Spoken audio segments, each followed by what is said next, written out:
सब लोग ध्यान से देखना, कॉन्सेप्ट बहुत क्लियर है कि एक 10 सेंटीमीटर लॉन्ग पेंसिल है, मतलब उसकी हाइट दे रखी है 10 सेंटीमीटर, प्लेस्ड यानी कि रखी हुई है 5 सेंटीमीटर। ऑब्जेक्ट की डिस्टेंस तो कैसे रहेगा, हमेशा नेगेटिव।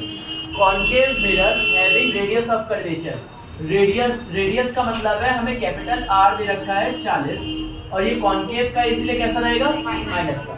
अगर हम फोकल लेंथ निकालेंगे तो R डिवाइडेड बाय 2, तो क्लियर कट है 40 डिवाइडेड बाय 2, तो हमारे पास आ जाएगा 20, वो भी कैसा, माइनस। तो मुझे काफी बातें तो यहाँ से पता लग चुकी है। पहले हम लोग क्या लगाएंगे बच्चों, मिरर फॉर्मूला,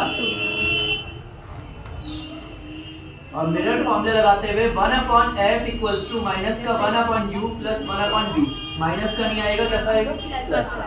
अब आते हैं यहाँ पे 1/f, f है माइनस का 20, 1/u हमारे पास कितना दे रखा है, माइनस का 50, और 1/v हमें निकालना है, माइनस का 5 है, ओहो ये तो बहुत छोटा हो गया, माइनस का इधर गया तो प्लस का 1/5 माइनस का 1/20 इक्वल्स टू 1/v, यहाँ पे आया 20, तो 5 कितने का 20 हुआ, 4 टाइम्स, और 20 तो ऐसे ही रहा, तो 1/v।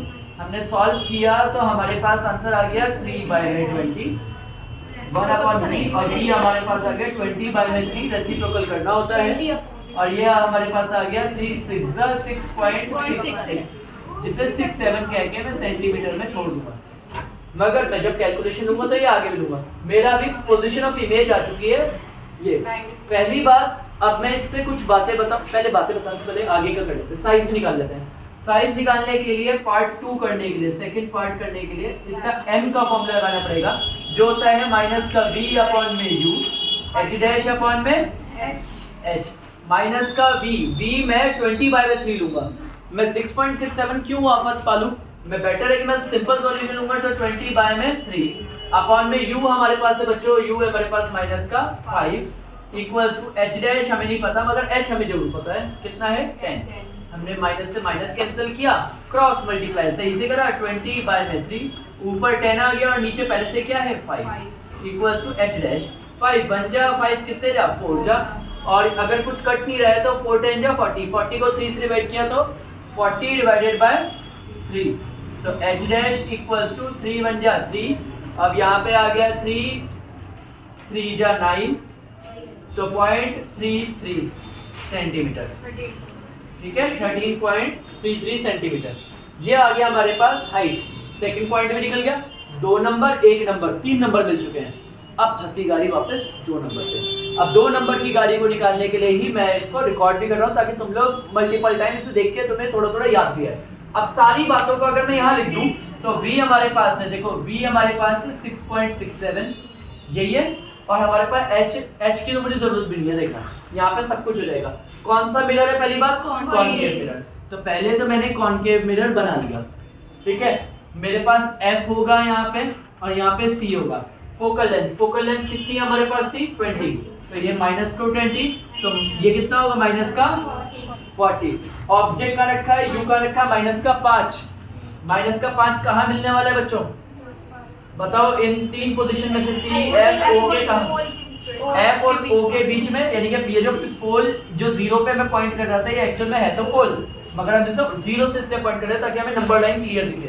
तो 5 मतलब कहीं ना कहीं यहाँ कहीं होगी, ये खड़ा कर दिया मैंने, बहुत छोटा बनाया ताकि इसकी इमेज क्लियर बने। मुझे पता है ये कौन से वाला केस है, एक्सेप्शनल वाला केस, जिसमें लाइट रे पहले पैरेलल जाएगी, तो कहाँ से, फोकस से पास होती हुई वापस निकल जाएगी, और दूसरी लाइट रे पोल से होती हुई जाएगी, तो पोल से होती हुई निकल जाएगी। वैसे वो फोकस वाला ना यूज करके हम लोग एक और यूज कर सकते हैं रूल। अगर मैं इसको हटा दूं तो मैं एक बढ़िया वाला रूल यूज कर रहा हूँ तुम्हें।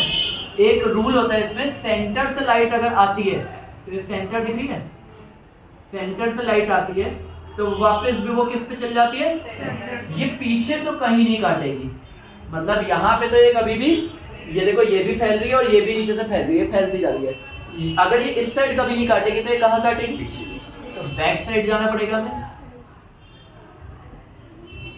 और ये हमारा a डैश, ये हमारा b डैश। क्या हमारी v पॉजिटिव साइड ही आ रही है, तो मिरर में उस साइड पॉजिटिव, ऑब्वियस है नंबर लाइन पर उस साइड कैसे होता है पॉजिटिव, तो ये पोजीशन है 6.67, ये देखो क्या मेरा डायग्राम समझ में आया। ये है 2 नंबर की कहानी, 2 मार्क्स। तुम लोगों को मैंने पेपर नंबर भी लिख के दिया है, इवन क्वेश्चन भी लिख के दिया, और इसका पैटर्न भी दे रखा है 2 + 1 + 2, इस तरीके से मार्किंग लिखी हुई है। शायद तुम लोग समझदार हो, समझ गए होगे। इसीलिए मैं बार बार कह रहा था कि बहुत ध्यान से देखो, एनसीईआरटी और पेपर दोनों के बीच में गैप है, बस हम इस गैप को पढ़ रहे हैं इस 2 महीने के अंदर।